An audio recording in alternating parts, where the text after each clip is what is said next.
మంచిది. దేవుడికి మహిమ కలుగును గాక. మరి ఈరోజు రిపబ్లిక్ డే కదండి.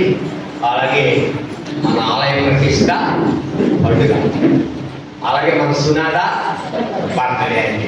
3 అనమాట అండి. దేవుడికి మహిమ కలుగును గాక. మంచిది.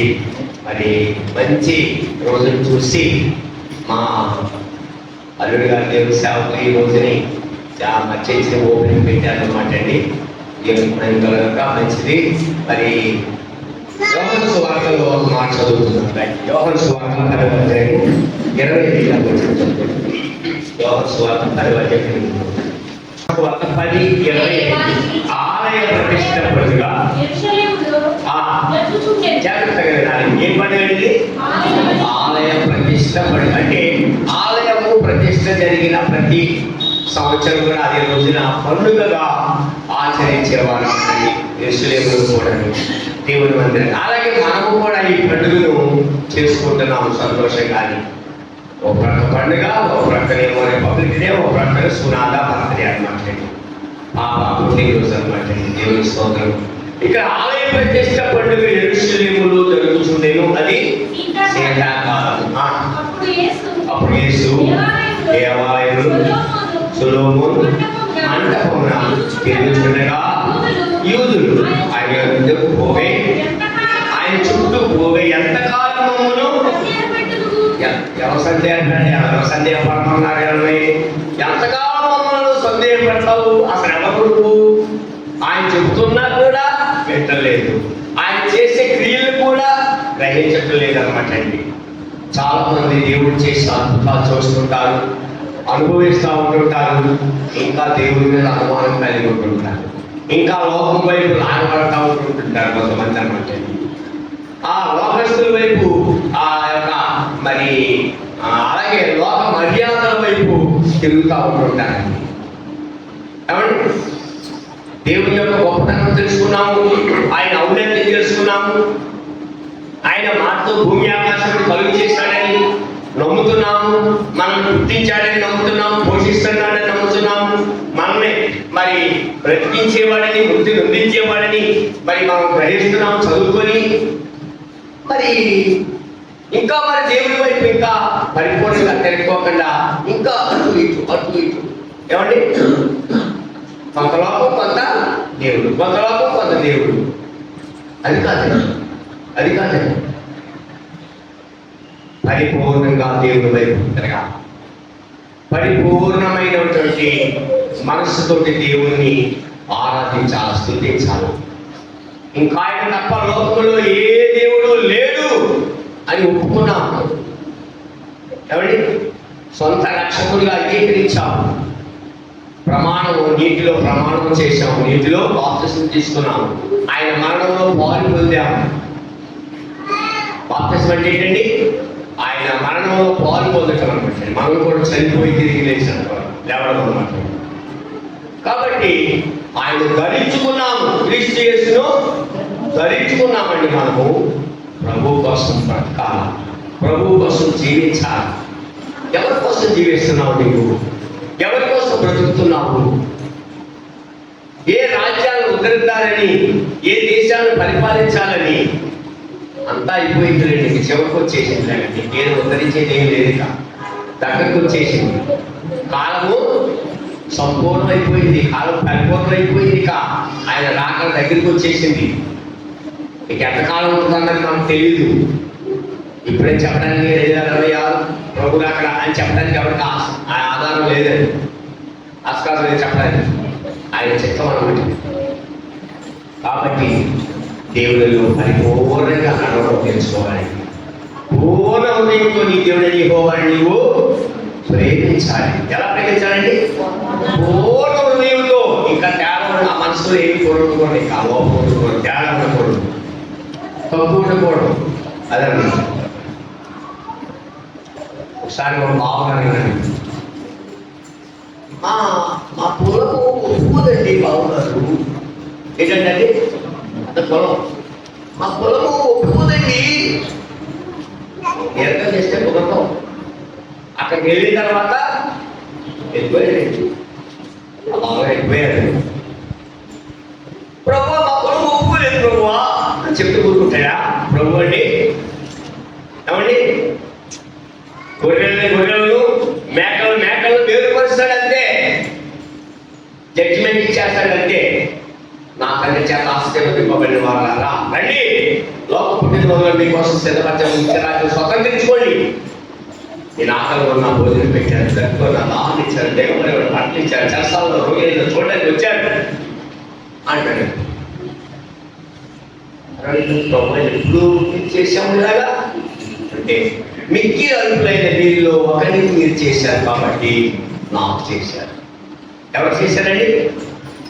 ప్రభువు చేశామన్నమాట.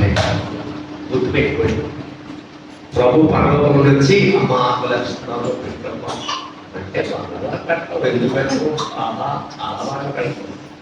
కానీ ఒక పేదవాడిని పంపిస్తాడు నీ దగ్గరికి. ఆ పూట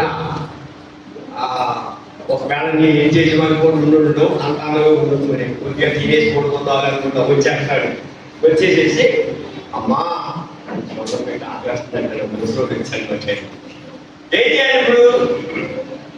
ఏం చేయాలి? ఉండుకోవడానికి కొంచెం పక్కన వేసి అక్కడ కొద్దిగా ఉంచుకున్నాను. ఇప్పుడు అనలేదు ఎక్కడ అడుగుకో. కొంతమంది అంటారండి అడుగుతున్నోడికి 60 కూరలు అంటారండి. మా 60 కూరలు అక్కడ అడుగు 2 కూరలు వచ్చి వాళ్ళు పాపం తింటారండి. మాట చెప్తారు. పైకెళ్ళు అంటే చాలా మంది ఉన్నారు. ఏమంటే ఎక్కడికంటే పైకెళ్ళు అంటారన్నమాట. పాలకుల్లో మా మేనకోడ దేవుడికి సత్యాన్ని చేస్తుందండి. ఆయన హాస్టల్ వార్డెన్. ఆయన ఆ వారానికి ఒక రోజున ఆ యొక్క డ్యూటీ నుంచి వస్తూ ఉంటాడు ఇంటికి. ఇదే సిచ్యువేషన్ ఒక ముసలాయన వచ్చి అమ్మ కొంచెం అన్నం పెట్టాడంట, ఒకటే అన్నం ఉందంట. ఆ అన్నం సరేలే పెట్టేద్దాం కాకి ఏదో ఒకటి ఏ చిన్న రొట్టె మొక్కేసి తింటారు మనం, ఏమైనా గడిచిపోతుంది కాబట్టి ఆ ఉన్న కొద్దిగా అన్నం పెట్టేసిందంట. పాపం తీసి సంతోషంగా వెళ్ళిపోయిన తర్వాత కాసేపట్లో ఆ అబ్బాయి సురేష్ అంటే ఆయన పేరు ఆశీర్వాదం ఎంత పాల ప్యాకెట్ కట్టించుకొని వచ్చేస్తాడంట, కాపులో పెట్టుకొని. హల్లెలూయా! అంత అన్నం పెట్టి దేవుడు ఇచ్చాడండి, పంపించాడు. పాల ప్యాకెట్ పట్టుకొని అసలు రోజు రాదంటండి, అల్లుడు వచ్చే రోజు రాదండి మా అబ్బాయి అనమాట. అయితే ఆ ప్యాకెట్ పట్టుకొచ్చి ఇచ్చి అది సంతోషంగా తిన్నారంటండి. దేవుడు అన్యాయస్తుడు కాళ్ళు పెట్టుకోండి. దేవుడు ఎప్పుడు కూడా నీకు అచ్చి ఉండేవాడు కాడు. దేవుడికి ఇచ్చేస్తే నాకు వాస్తవం అనుకుంటుంటాను కొంతమంది. దేవుడికి ఇచ్చేస్తే నాకెలాగా, ఆ పేదోడికి పెట్టేస్తే నాకెలాగా, ఆ పేదోడికి ఈ బట్టలు ఇచ్చేస్తే ఎలాగా, కొత్త బట్టలేగా అన్ని ఏం బట్టలే ఉన్నాయి ఇంకా ఏమండి, అన్నీ ఇస్త్రీ చేసి ఉన్నాయి, చినిగిపోయి ఏమీ లేవు. చినిగిపోయి వేస్తావా నీ ప్రభుకి? నువ్వేమో మంచి కొత్త బట్టలు వేసుకుంటావు, మరి దేవుడికి ఇచ్చే కాడికి వచ్చేసరికి చినిగిపోయి వేస్తావా? అమ్మా ఒక పాత చీరేమా చీరలు లేవమ్మా, అసలు అన్నీ అయిపోయి అన్ని ఇచ్చేసేసాను, అన్నీ ఒక పట్టి ఒకటి లేవు. అది కాదు, ఇవ్వు దేవుడికి. నిజంగా నీవు ఇవ్వగలిగితే దేవుడికి నిజంగా నీ విలువ పక్కలు. హల్లెలూయా! నువ్వు పక్కన పెట్టుకోలేదు, నీ విలువ పక్కలు. అసలు ఇష్టేగా చెయ్యి మొదటి చెయ్యి అయిపోతుంటే దేవుడికి ఇద్దాం.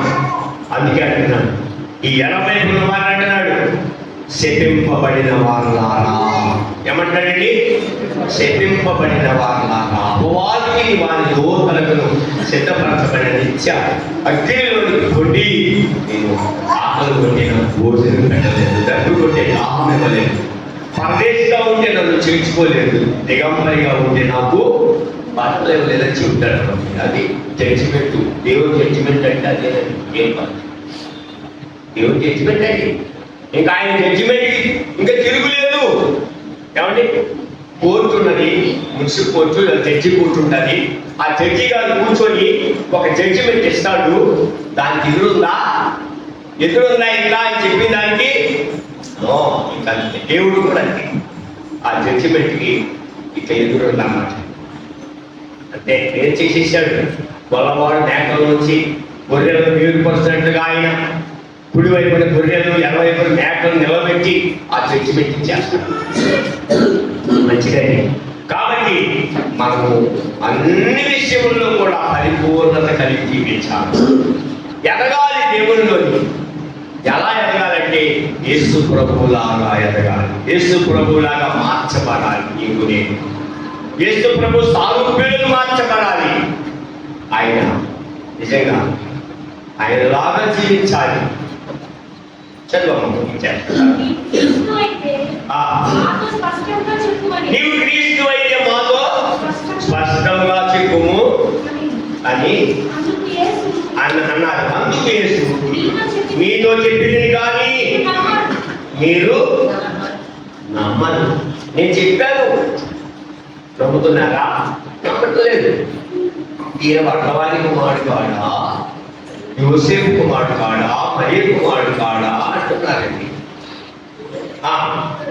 నేను నా తండ్రి నామమునందు చేయుచున్న క్రియలు నన్ను గురించి సాక్ష్యం ఇస్తున్నవి. చాలు, నేను చేసే క్రియలు సాక్ష్యం ఇస్తున్నాయి. నా తండ్రి నామములో చేసే క్రియలు నన్ను గురించి సాక్ష్యం ఇస్తున్నాయి. మళ్ళీ నేను ఇంకా వేరే చెప్పక్కర్లేదు అంటున్నాను. దేవుని స్తోత్రం. హల్లెలూయా, హల్లెలూయా. వారు నమ్మలేకపోయారండి, సందేహించారు, అనుమానించారు. నమ్మిన వారు ధన్యులు అన్నమాట అండి. అందుకంటున్నాడు, నమ్మి బాప్తిస్మం పొందిన వారు రక్షింపబడును, నమ్మని వారికి శిక్ష విధించబడు. అంటే నమ్మినటువంటి వారికి కాబట్టి నమ్మి ఎవరైతే బాప్తిజం తీసుకుంటారో వారు రక్షింపబడతారు అంటారు. ప్రభువు నామమును ఒప్పుకొని అంగీకరించిన వారు వారికి రక్షణ కలుగుతుంది. పరలోక రాజ్యం అన్నమాట. ఒకరు కొత్తగా జన్మించకపోతే వారు దేవుని రాజ్యమును చూడలేదండి. ప్రభువులు ఒక మాట అంటాడు, మీరు మార్పు నుండి బిడ్డల వంటి వారైతే కానీ దేవుని రాజ్యంలో ప్రవేశిస్తారు. మార్పు నొందాలి. ఎలాగండి? బిడ్డల్లాగా అంటే చిన్న బిడ్డల్లాగా మార్పు నొందాలి అంటున్నాడు. దేవుని స్తోత్రం. హల్లెలూయా. మీరు మార్పు నొందాలి అంటున్నాడు. సంవత్సరాలు ఎన్నో గడిచిపోతానే ఉంటాయి, నీలో మార్పు రావాలి. ఎవరి ఇక పర్లోకానికి వెళ్ళిపోవడానికి దగ్గరికి వచ్చేసాము. ఏమండి, మీ గురించి కాదు, నా గురించి చెప్తాను. పెద్ద వయసు వచ్చేసింది, మరి ఎప్పుడు వెళ్ళిపోతాను దేవుడు పిలుచుకుంటాడు కదా, ఆ పిలుచుకున్నప్పుడు వెళ్ళిపోతాను. ఇంకా మార్పు లేకపోతే ఎలాగా చెప్పండి? ఓ చిన్నపిల్లలు తప్పు చేస్తే చిన్నోడండి అంటారు. నేను తప్పు చేస్తే ఎలా ఉంటుంది? ఏమంటారు? ఏమయ్యా పెద్ద అయినా తలపిసిపోయింది కదయ్యా నీకు, ఆ పేరు దాటిపోయింది నీకు, ఇంకా బుద్ధి లేదా, నీకు జ్ఞానం లేదా అని అడుగుతారు అంటారు. అంతే కదా మరి. కాబట్టి మనం ఎదిగే కొలది దేవుని రాజ్యానికి మనం దగ్గర అవుతున్నాము. ఒక రోజు గడుపుతుందంటే ఎక్కడ ఒక అడుగు వేస్తున్నాం. సమాజం మనము సిద్ధపడాలి, దేవుని రాజ్యానికి సిద్ధపడాలి. యేసు ప్రభు సారూప్యంగా మార్చబడాలి. ఇంకో మాట చదువుకొని ముగించాను. దయచేసి యెషయా గ్రంథంలో మాట 40:10 చదువుకున్నాం. త్వరగా చదువు దయచేసి. ఒక 3 వచ్చినాడు. నీ విమోచకుడును ఇశ్రాయేలు పరిశుద్ధ దేవుడునైన యెహోవా, నీ విమోచకుడు ఏం చేశాడండి? నిన్ను విమోచించాడు, నన్ను విమోచించాడు. తన రక్తముతో విమోచించాడు, రక్తముతో కొనుక్కున్నాడు. మీరు దేవుని యొక్క సొత్తు అండి, దేవుని పిల్లలండి మనము. అందుకంటాడు, మీరు మనుష్యులకు దాసులు. మనుషులకు దాసులు అంటే ఏంటండి చెప్పండి సార్? మనుష్యులకు దాసులు అబద్ధాలు త్వరగా చెప్పాలి అమ్మా. మనుషులకు దాసులుగా ఉండొద్దు అన్నాడు. దాసులు ఎవరో చెప్పంటారా? అప్పు తీసుకున్నాడు, అప్పు చేయడం దాసుడు అన్నాడు దేవుడు వాక్యంలో.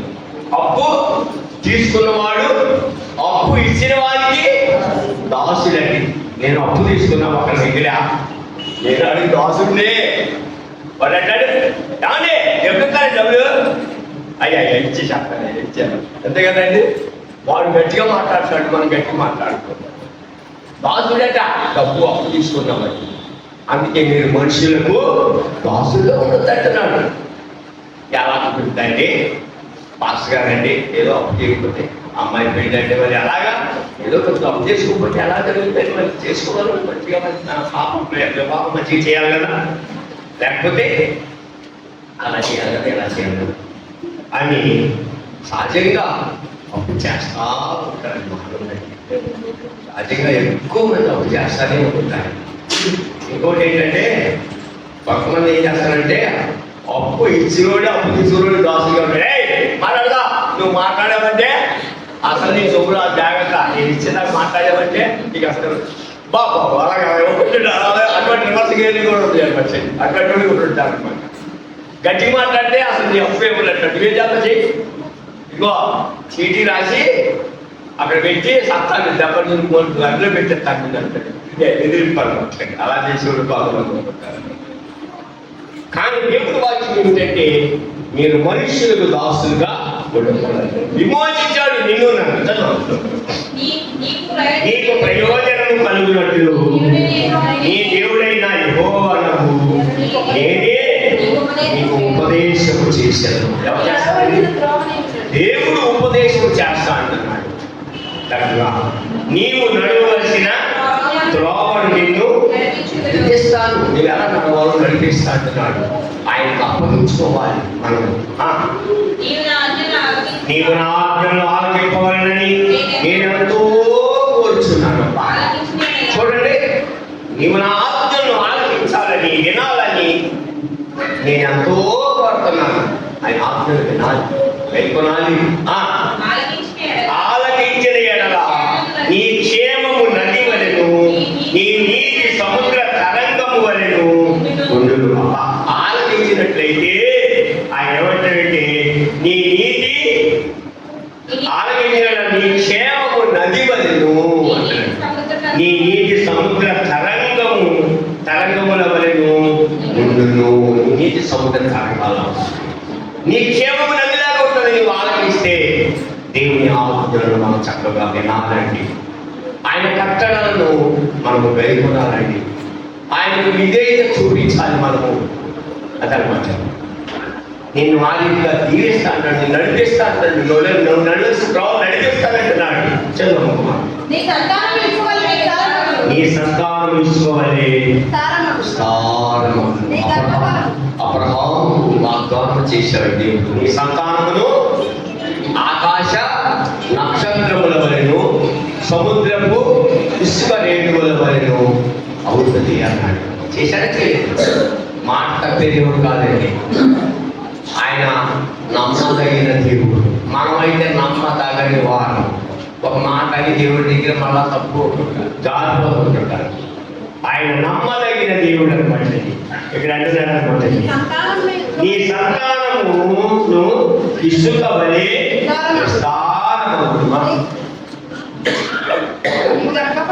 నీ గర్భఫలము దాని రేణువుల వలె విస్తరించును. వారి నామము నా సన్నిధి నుండి చాలు. వారి యొక్క పేరు నా సన్నిధి నుండి తెలియబడతాడు, మరువబడతాడు. నిజంగా కేవలం దేవుడు ఇశ్రాయేలీయులకి దేవుడు చూస్తున్నారా? మనము కూడా భక్తపుత్రులు బట్టి మనము ఇశ్రాయేలీయులమే, మనము అబ్రహాము సంతానమే. విశ్వాసులకు తండ్రి అబ్రహాము కాబట్టి అందుకే అంటారు, నేను ఎవరికి దాసులుగా ఉండలేదే, మేము అబ్రహాము సంతానం అన్నారు. అబ్రహాము సంతానం అని మీలో మీరు కలవడం అక్కడికి రావడం వల్ల దేవుడు అబ్రహాము సంతానం కలిగించగలడు అని చెప్పారు అనమాట. కాబట్టి వారి యొక్క పేరు నా సన్నిధి నుండి మరువపడుతూ గుర్తివేయబడుతున్నాడు. అప్పుడు నిజంగా నీ నీతి మరి నది వలెను నీ యొక్క అంటున్నాడు ఇక్కడ నీ క్షేమము నది వలెను సముద్ర తరంగాలాగా ఉంటున్నాడు. మనం నీతివంతులుగా చేసి దేవుడు అన్నమాట. ఆయన నీతివంతుడు, మనము కూడా నీతివంతుడు. ఆయన పరిశుద్ధుడు, మనము కూడా పరిశుద్ధులుగా ఉండాలి. కాబట్టి ఆయన మరి ప్రేమ కలిగినటువంటి వాడు, మనం కూడా ప్రేమ కలిగి ఆయన ప్రేమ కలిగి మనం జీవించాలి. ఆయన అందరినీ క్షమించాడు, శత్రువులు క్షమించాడు, మనము కూడా క్షమించే వారిగా ఉండాలి. ఒక చోట అంటాడు కదా, మీ అపరాధమును మీ ఎడల అపరాధం చేసిన వారిని మీరు క్షమించకపోతే మీ అపరాధములు తండ్రి క్షమించాలి. నువ్వు క్షమించకపోతే నువ్వు ఎలాగ క్షమించబడతావు? అదన్నమాట, క్షమించాలి. ఓ చాట అంటాడు, మరి నేను ప్రార్థన చేయడం నిలబడినప్పుడల్లా మీ శత్రువులను శత్రువుడు క్షమించాలి. క్షమించాలి శత్రువుడు. వాడు ఎప్పుడు పోతాడా అని చూస్తాను. ప్రభా పర్వాలేదు తీయదు. ప్రభా శత్రువుడు కూడా క్షమించమన్నారు, క్షమిస్తున్నాను. వారు క్షమించండి, వారికి మారు మనసు ఇవ్వండి, వారు మనకి రాజ్యంలో ఉండాలి అని ప్రార్థించాలి. అందరి కోసం ప్రార్థించాలి. జాగ్రత్త. మరి సర్వమాన మనుషుల కోసం ప్రార్థించండి, సర్వ దేశాల కోసం ప్రార్థించండి. నీవు ఎప్పుడు ప్రార్థన యోధురాల్లో ఉంటావు. నీవు ప్రార్థన చేస్తూ ఉంటే నీవు, నీ కుటుంబం, నీ బిడ్డలు దీవించబడతావు. దైవ సేవకుల కోసం ప్రార్థించినప్పుడు నువ్వు దీవించబడతావు. దైవ సేవకులు నీ కోసం ప్రార్థన చేస్తూ ఉంటారు. మీరు దైవ సేవకుల కోసం కూడా ప్రార్థించాలి. ప్రార్థన జీవితం మనకు ఉండాలి తప్పనిసరిగా. సో మనకి కేసు నిద్రపోట కాదు కాబట్టి చక్కగా కుటుంబ ప్రాంతంలో జరగాలి. గృహంలో తప్పనిసరి దేవుని స్తోత్రం. బిడ్డలు కూర్చోబెట్టుకొని ప్రార్థన చేసుకోవాలి. కుటుంబ ప్రాంతం నీ ఇంటికి దేవుడు పంపించండి, నీకు ఆశీర్వాదం అనమాట. చక్కగా ప్రార్థన దేవుడికి అవతారం అనమాట. దేవుని స్తోత్రం. హల్లెలూయా. మంచి ప్రార్థన యోధుల్లా ఉండాలి. మనం ప్రార్థన వీరులా ఉండాలన్నమాట. అందుకే ప్రభు ఎడతెగక నిత్యము నిత్యము ప్రార్థించండి, విసుగక ప్రార్థించండి. విసుగక చెప్పాడు, విసుగక ప్రార్థన చేయాలా, నిత్యము ప్రార్థన చేయాలా, ఎడతెగక ప్రార్థన చేయాలి. చెప్పమ్మా అదే ప్రార్థన చేసేకల్లా చాలా కష్టంగా ఉంటుంది. ఇచ్చేది ప్రార్థన. ఇగో చిన్న పాత్ర నీటి గొప్ప ఈ పాటలో మా చాలండి 3 పాటలు చాలు అంటారు ఒకళ్ళు. అదనమాట చిన్న చదవండి, ప్రార్థన చేసేయమ్మా ఎవరు చెప్తుంది. అలా కాదు, 7 పాటలు పాడుతూ చక్కగా ప్రార్థన చేసేవాడు. దేవుని శక్తి చక్కగా బయట చదువు ప్రార్థన చేసుకోవాలి. చిన్నపిల్లలు కూడా చక్కగా జ్ఞాపకం దేవుని చదువు నేర్పించాలి. దేవుడు మిమ్మల్ని ఇస్తారు. నిజంగా మరి సునాద దేవుడు ఆశ్చర్యంగా దీవించి ఆశ్రయించగా ఈ మందిరం 7 సంవత్సరాలు 7వ సంవత్సరం సంపూర్ణ సంఖ్య 7వ సంవత్సరం ప్రవేశించాము. సునాద పరిస్థితి సునాద వయసు 7 పూర్తి అయిపోయి 8 వచ్చింది. దీవించగా దేవుడు సంఘాన్ని మిమ్మల్ని దేవుడు సేవకులని కూడా దీవించాలి, దీవించిన కాక మరి ఈ యొక్క చుట్టుప్రక్కల అందరూ కూడా మరి దేవుడు వారందరినీ మరి దేవుడి సేవకులు చేతి అప్పగించుకుని కాక వారందరినీ దేవుడి కోసం కొని దేవుడి రాజ్యం తీసుకొచ్చిన కాక.